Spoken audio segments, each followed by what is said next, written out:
Yun, hapon na mga koys. Mabilis ang silit tayo kung saan tayo kumakain dito sa Nesma. Sa mga hindi pa pala nakakalam, dito nga pala ako ngayon sa Jubail, sa Angko Bar.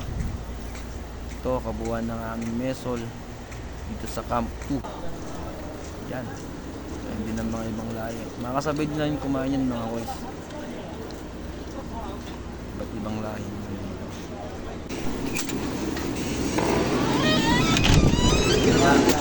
Buwan nga mo ng mesol namin.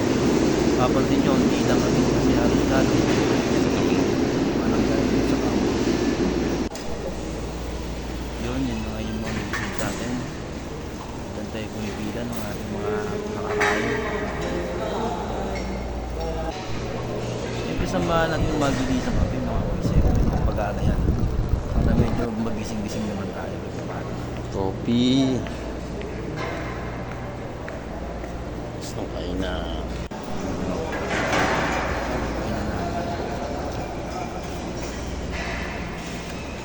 Medyo matamlay kasi yung pilang kami. Ayun mga, maraming salamat mga kois. Uulitin.